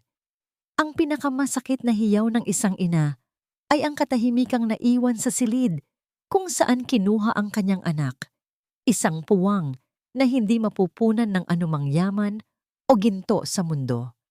Ang bawat tibok ng puso ni Catherine ay tila isang martilyo na dumudurog sa kanyang katinuan. Tumakbo siya patungo sa silid ng kanyang mga anak. Ang kanyang mga paa ay halos hindi lumalapat sa sahig dahil sa bilis. Ngunit pagdating niya roon, ang bumungad sa kanya ay ang isang bakanteng kama na gulo-gulo ang kumot. Sa sahig, nakita niya ang paboritong robot ni Toby, ang asul na laruang ibinigay ni Francis na ngayon ay putol na ang isang kamay. Toby, ang anak ko. Ang tanging lumabas sa bibig ni Catherine ay isang paos na sigaw na tila galing sa kaibuturan ng kanyang kaluluwa. Napaluhod siya sa sahig, yakap-yakap ang nasirang laruan habang ang kanyang buong katawan ay nanginginig sa matinding takot at galit. Mabilis na lumapit si Francis sa kanya, ang kanyang mukha ay kasing tigas ng bato. Ang bilyonaryo ay may hawak na radyo. Mabilis na nagbibigay ng mga utos sa kanyang mga security detail sa labas ng compound. Ang katahimikan ng mansyon ay nabalot na ngayon ng tunog ng mabilis na takbo ng mga tauhan at ang pag-andar ng mga sasakyang susubok na habulin ng mga kidnapper. Catriona, makinig ka sa akin, mahinahong sabi ni Francis Habang hinahawakan ang magkabilang balikat ni Catherine, hindi sila lalayo. Alam ko kung sino ang may gawa nito. Hindi nila sasaktan si Toby dahil kailangan nila siya para makuha ang gusto nila. Sino, Francis? Sino ang gagawa nito sa isang inosenteng bata? Ang mga mata ni Catherine ay nag-aapoy sa panggigigil. Si Nicole Villarreal. Maikling sagot ni Francis. Natakot siya sa banta mo kanina sa mall. Akala niya ay sapat na ang ginto para manahimik ka. Pero nang makita niyang hindi ka natitinag, ginamit niya ang tanging paraan na alam niyang magpapaluhod sa iyo. Biglang tumunog ang personal na telepono ni Catherine. Isang hindi kilalang numero ang lumitaw sa screen. Nanginginig ang kanyang kamay nang sagutin niya ito. Hello, Catherine. O baka dapat kitang tawaging Catriona? Ang boses ni Nicole sa kabilang linya ay puno ng kamandag at tuwa. Ang ganda ng anak mo, ha? Parang ang sarap niyang itapon sa kalsada kung saan mo siya pinalaki. Huwag mong sasaktan ng anak ko, Nicole. Ako ang kailangan niyo. Huwag ang bata. Sigaw ni Catherine. Ang kanyang boses ay tila isang sugatang leon. Simple lang ang gusto ko, dear. Gusto kong pumunta ka sa lumang warehouse sa may pier, mag-isa. Huwag mong isasama si Francis o ang mga gwardya niya.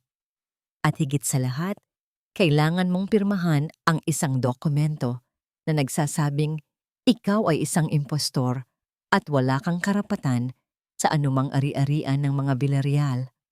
Kapalit niyon, ibabalik ko sa iyo ang anak mong amoy basura.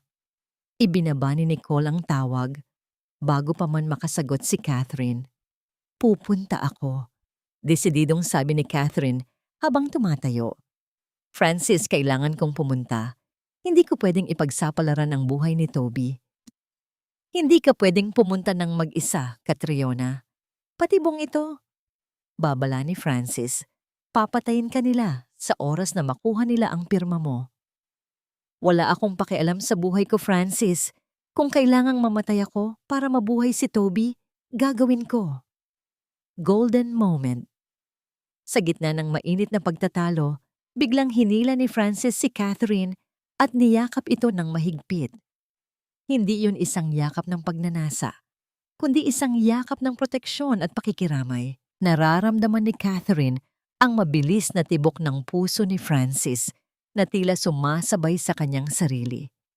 Inilapit ni Francis ang kanyang mukha sa tainga ni Catherine.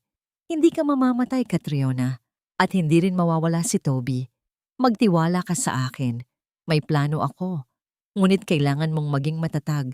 Huwag mong hahayaang makita ni Nicole na natatakot ka. Ipakita mo sa kanya ang tunay na lakas ng isang inang inalisan ng lahat. Hinawakan ni Francis ang mukha ni Catherine. Ang kanyang mga ibudaliri ay dahan-dahang pinunasan ang mga luha nito. Tandaan mo, ikaw si Catriona Valeriano ngayon. Ang iyong dangal ang iyong pinakamalakas na sandata. Gamitin mo ito. Mabilis na naghanda si Catherine. Isang itim na sasakyan ang naghihintay sa kanya sa labas.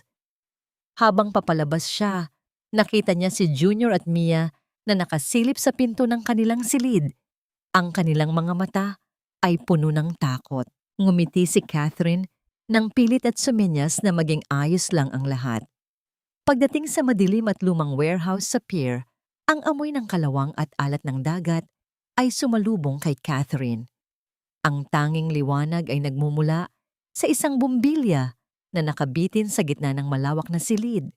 Doon, nakita niya si Nicole na nakaupo sa isang silya, habang si Adrian ay nakatayo sa tabi nito.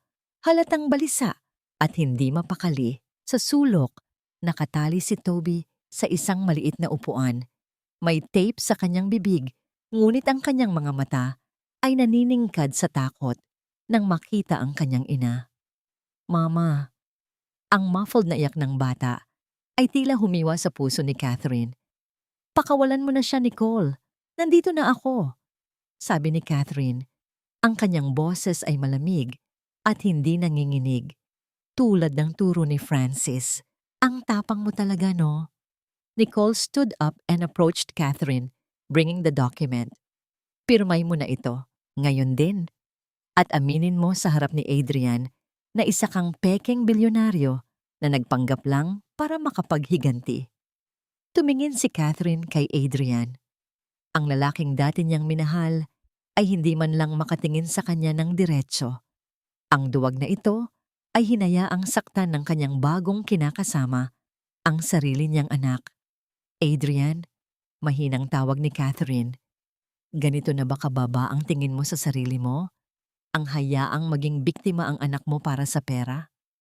Shut up! Sigaw ni Nicole habang sinasampal ng malakas si Catherine.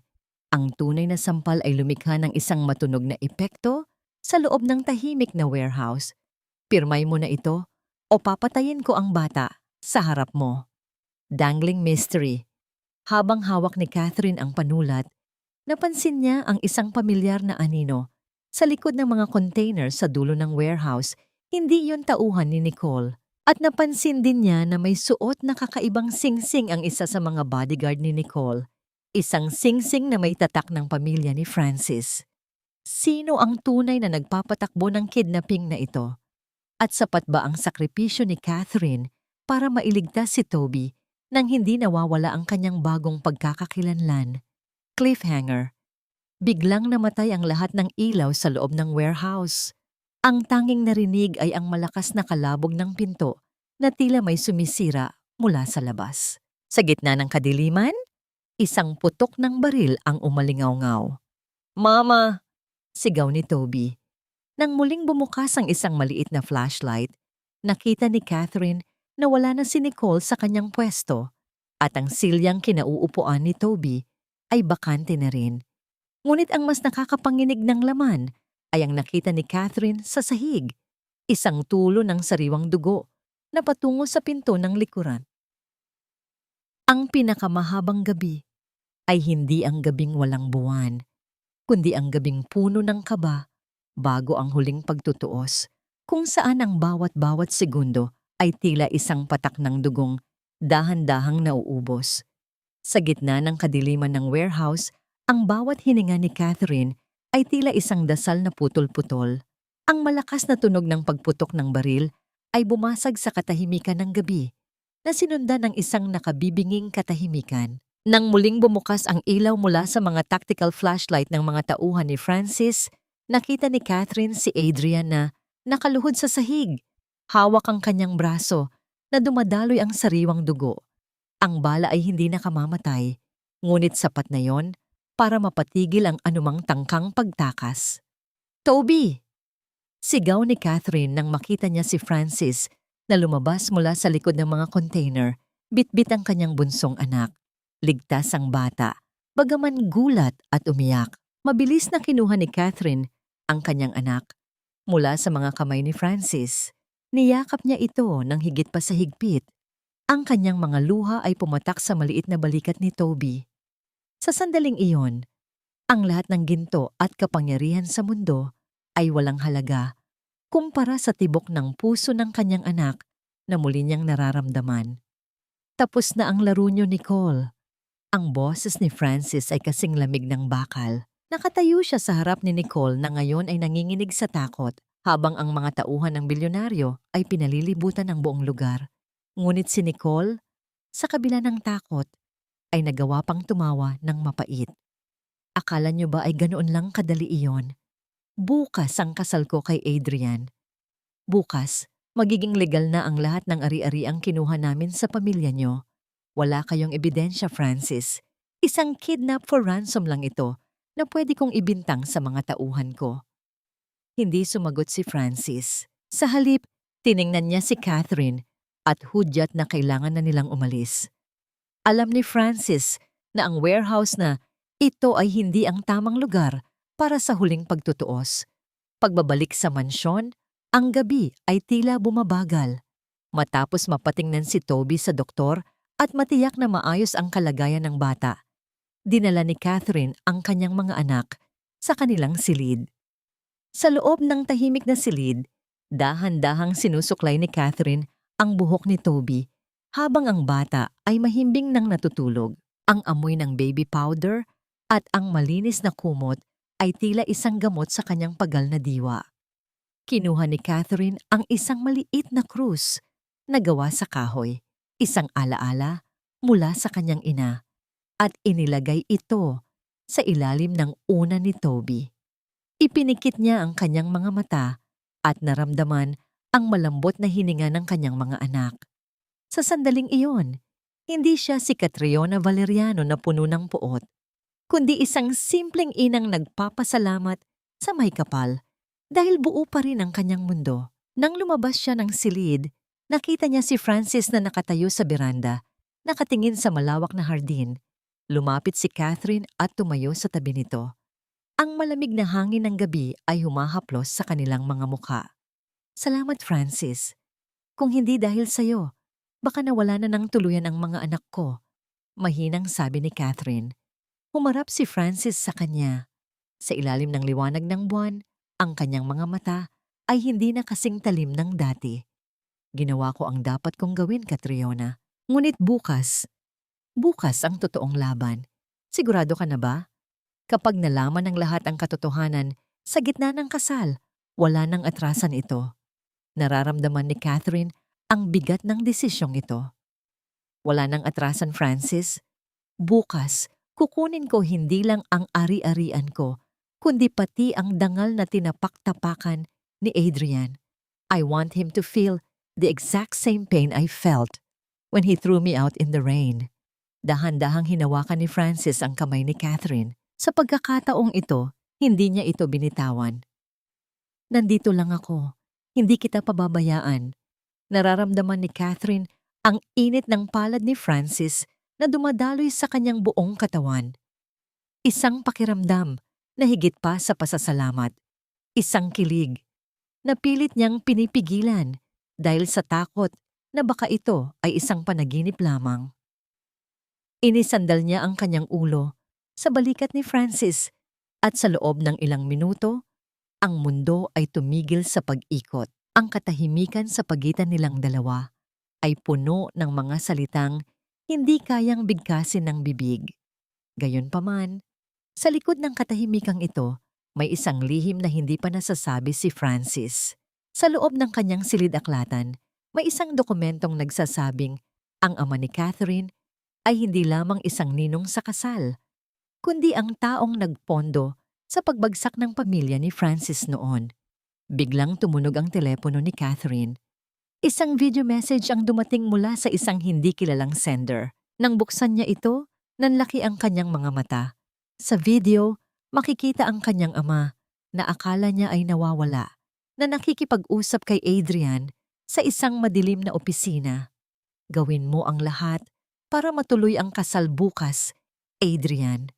Ang boses ng kanyang ama ay kasing lamig ng yelo. "Huwag mong hayaang makasira ang anak ko sa plano nating makuha ang huling bahagi ng kayamanan ng mga Valeriano. Kung kailangang iligpit siya, gawin mo." Nabitawan ni Catherine ang kanyang telepono. Ang taong akala niya ay kanyang kakampi, ang sarili niyang ama, ang siyang tunay na utak sa likod ng lahat ng kanyang pagdurusa. "Dangal, wala ka niyan, Adrian. At ikaw, Papa, ibinenta mo ang sarili mong dugo para sa lupang hindi mo naman madadala sa hukay." Ang boses ni Catherine sa loob ng kanyang isipan ay kasing talim ng isang labaha habang tinitingnan niya ang kanyang sarili sa salamin.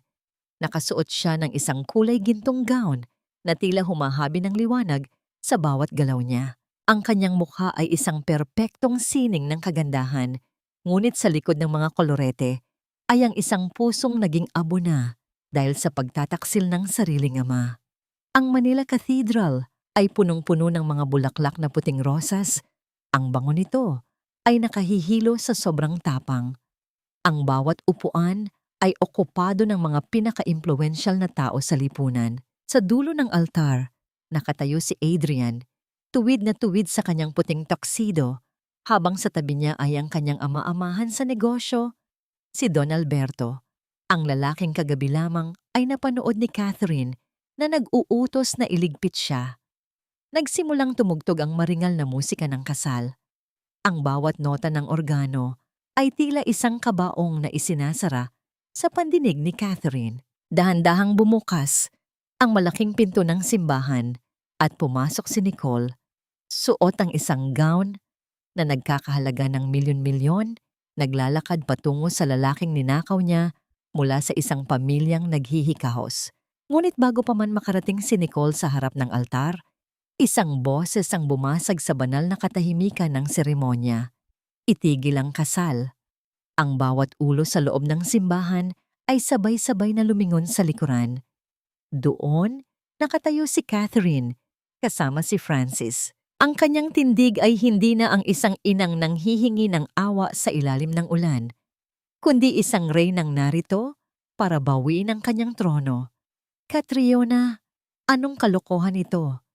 Sigaw ni Nicole, ang kanyang boses ay pumiyok sa tindi ng galit. Security! Ilabas ang babaeng iyan! Huwag kang magmadali, Nicole. Malamig na sabi ni Catherine habang dahan-dahang naglalakad sa gitna ng aisle. Ang bawat pagtama ng kanyang takong sa marmol ay tila isang hatol ng kamatayan. Narito ako para magbigay ng regalo sa bagong kasal. Isang katotohanang matagal ninyong itinago sa ilalim ng inyong mga mamahaling damit. Humarap si Catherine kay Don Alberto. Ang matanda ay nanatiling kalmado, ngunit ang panginginig ng kanyang mga daliri sa hawak na baston ay hindi nakatakas sa paningin ni Catherine. Papa, mahinang sabi ni Catherine, sapat na para marinig ng mga nasa malapit. Akala ko ay patay ka na. Pero mas masahol pa pala ang katotohanan. Buhay ka, pero patay na ang iyong konsensya. Hindi kita kilala, Miss Valeriano, sagot ni Don Alberto nang may pekeng awtoridad. Umalis ka na bago pa kita ipakulong sa panggugulo sa sagradong okasyong ito. Ngumiti si Catherine, isang ngiting puno ng pait. Sa isang hudyat niya kay Francis, ang malalaking screen sa loob ng simbahan na dapat ay magpapakita ng mga larawan ng pag-ibig ni na Adrian at Nicole ay biglang nagbago. Lumabas doon ang video na napanood ni Catherine kagabi. Ang pag-uusap ni Don Alberto at Adrian tungkol sa pagpatay sa kanya at ang panloloko sa ari-arian ng mga Valeriano. Ang bulong-bulungan sa loob ng simbahan ay tila isang malaking alon na humahampas sa mga dingding. Ang mukha ni Adrian ay naging kasing puti ng kanyang tuxedo. Si Nicole naman ay napasandal sa altar. Ang kanyang mga kamay ay nanginginig habang hawak ang kanyang bouquet. Adrian, paano mo nagawa ito? Ang iyak ni Catherine ay hindi na para sa pag-ibig, kundi para sa katarungan. Pinabayaan mo ang mga anak natin na magutom. Hinayaan mong kidnapin ni Nicole si Toby, lahat para sa perang hindi mo naman pag-aari. Ang lahat ng yaman na tinatayuan niyo ngayon ay pag-aari ng aking ina, na ninakaw ni Don Alberto sa tulong mo. Dahan-dahang lumapit si Francis at inilapag ang isang makapal na folder sa harap ng pari. Narito ang mga dokumento ng tunay na pagmamay-ari ng lupain at ng kumpanya. At narito rin ang warrant of arrest para sa inyong dalawa, Adrian at Alberto, para sa kasong kidnapping, frustrated murder at malakihang estafa. Ang tunog ng pagpasok ng mga pulis sa loob ng simbahan ay tila huling kabanata ng isang masamang panaginip. Mabilis na pinalibutan ng mga awtoridad ang altar. Sinubukang tumakas ni Adrian ngunit hinarangan siya ni Francis. Sa isang mabilis na galaw, sinuntok ni Francis si Adrian sa mukha. Isang suntok para sa bawat luhang ibinuhos ni Catherine sa ilalim ng tulay. Sa gitna ng kaguluhan, nakita ni Catherine si Don Alberto na dahan-dahang nauupo sa sahig, tila nawalan ng lakas. Lumapit siya sa kanyang ama. Hindi siya sumigaw. Sa halip, hinubad niya ang kwintas na ibinigay sa kanya ni Doña Aurora at inilapag ito sa palad ng matanda. Ang yaman ay nagpapabulag, Papa. Pero ang pag-ibig ng isang anak ay hindi nabibili. Isama mo ang kwintas na ito sa kulungan para maalala mo ang pamilyang tinalikuran mo para sa ginto. Tumingin si Don Alberto sa kanyang anak at sa unang pagkakataon, nakita ni Catherine ang isang patak ng luha sa mga mata nito. Ngunit huli na ang lahat. Bit-bit ang kanyang dignidad. Tinalikuran ni Catherine ang altar. Naglalakad siya palabas ng simbahan. Ang kanyang mahabang gown ay humahawi sa mga petals ng rosas na ngayon ay tila mga patak ng dugo sa sahig. Sa labas, ang sikat ng araw ay tila isang pagbati ng bagong umaga. Habang pasakay na siya sa sasakyan kasama si Francis, isang tauhan ang lumapit sa kanila na humihingal. Sir Francis, Ma'am Catherine, ang mansyon. May sumabog sa loob ng mansyon kung nasaan ang mga bata. Nabitawan ni Catherine ang kanyang bag. Ang huling narinig niya bago ang lahat ay magdilim ay ang tunog ng sirena ng bumbero sa malayo. Ang tunay na katarungan ay hindi lamang ang pagpapakulong sa mga may sala, kundi ang pagyakap sa iyong mga mahal sa buhay habang ang apoy ng nakaraan ay dahan-dahang nagiging abo sa iyong paanan. Ang bawat segundo sa loob ng mabilis na sasakyan ni Francis ay tila isang kawalan ng hangganan para kay Catherine. Ang tunog ng sirena sa malayo ay humahalo sa malakas na pintig ng kanyang puso na tila gustong bumutas sa kanyang dibdib. Nakatingin siya sa bintana, ngunit ang nakikita niya ay hindi ang mga gusaling mabilis na naglalaho, kundi ang mga mukha ni na Junior, Mia at Toby. Huwag silang kukunin sa akin, Lord. Kunin niyo na ang lahat. Huwag lang ang mga anak ko. Ang dasal na ito ay paulit-ulit na bumubulong sa kanyang isipan. Isang desperadong pakikipag-usap sa langit habang ang kanyang mga daliri ay nakabaon sa balat ng upuan ng sasakyan. Pagdating nila sa mansyon, ang bumungad sa kanila ay ang makapal at itim na usok na bumabalot sa kanang bahagi ng gusali. Ang amoy ng sunog na kahoy at kemikal ay sumalubong sa kanila. Isang amoy na tila amoy ng kamatayan para kay Catherine. May mga bumbero ng abala sa pagpuksa sa apoy. Ang malalakas na agos ng tubig ay humahampas sa naglalagablab na dingding. Junior! Mia! Toby! Ang sigaw ni Catherine ay halos hindi marinig dahil sa ingay ng mga kagamitan sa paligid. Tatakbo sana siya papasok sa nag-aapoy na mansyon, ngunit mabilis siyang nahawakan ni Francis sa baywang. Bitiwan mo ako, Francis. Ang mga anak ko, nariyan sila sa loob. Hysterical na sigaw ni Catherine. Ang kanyang mga kamay ay pilit na kumakawala sa mahigpit na yakap ng bilyonaryo. Makinig ka, Catriona. Ligtas sila.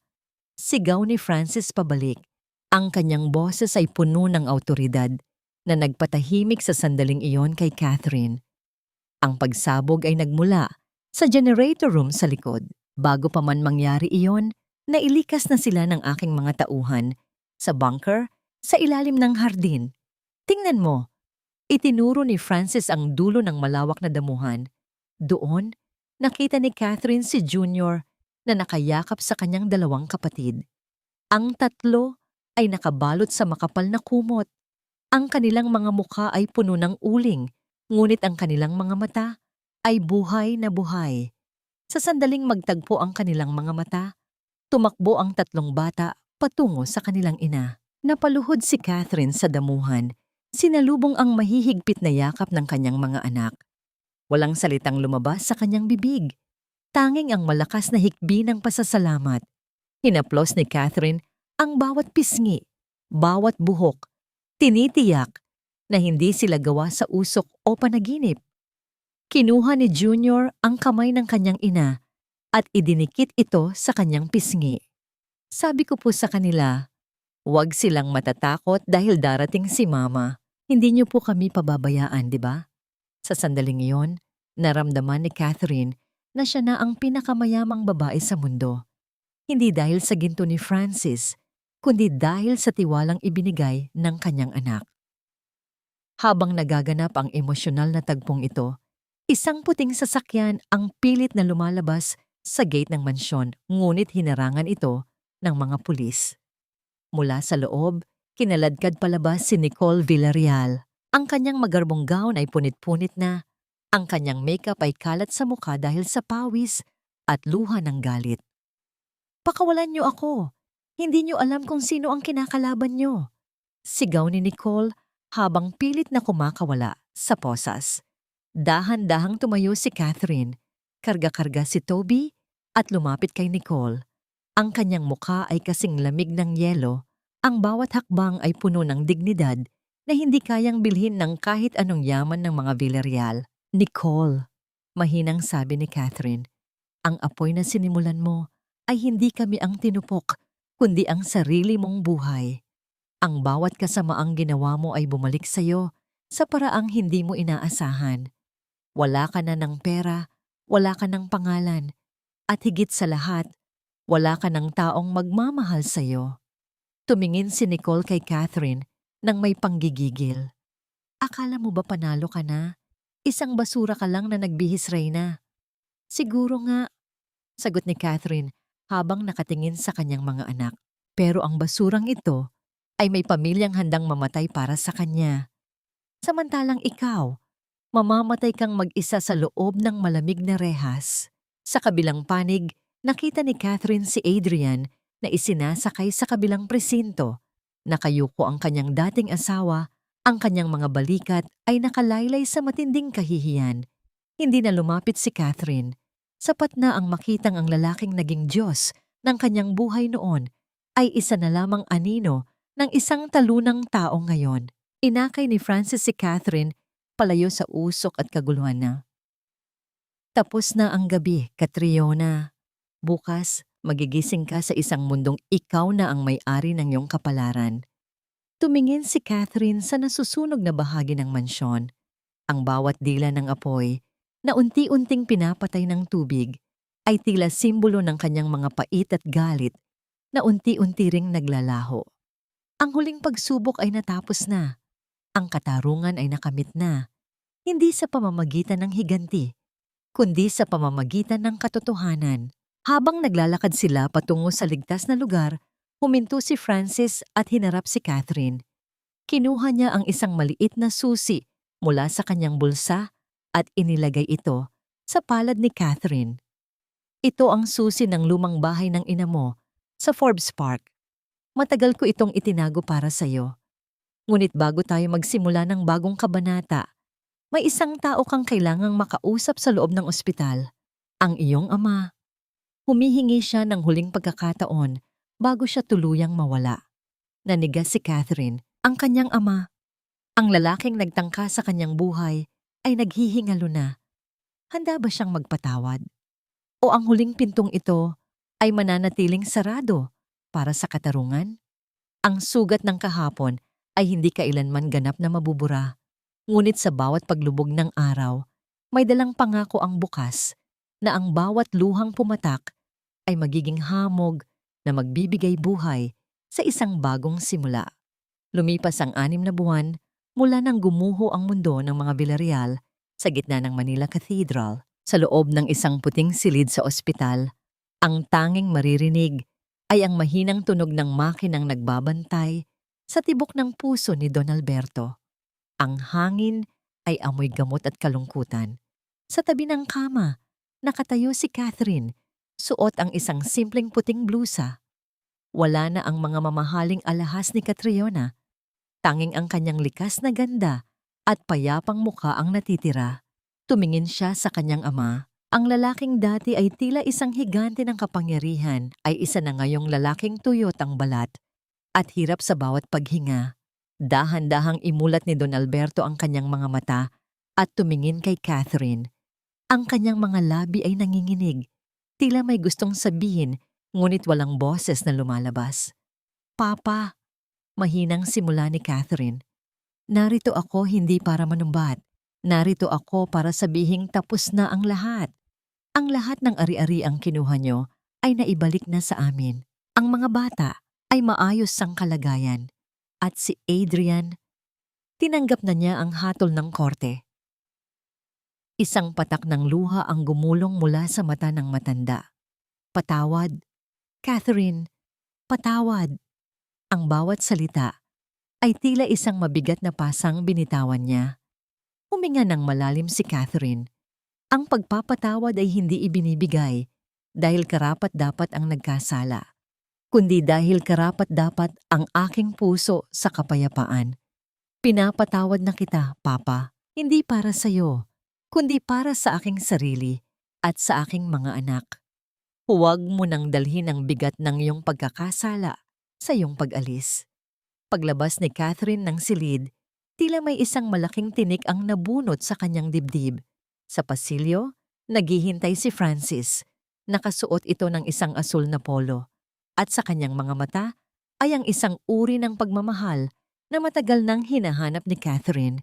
Ang pagmamahal na may kasamang respeto. Kumusta siya? Tanong ni Francis habang dahan-dahang inaalalayan si Catherine.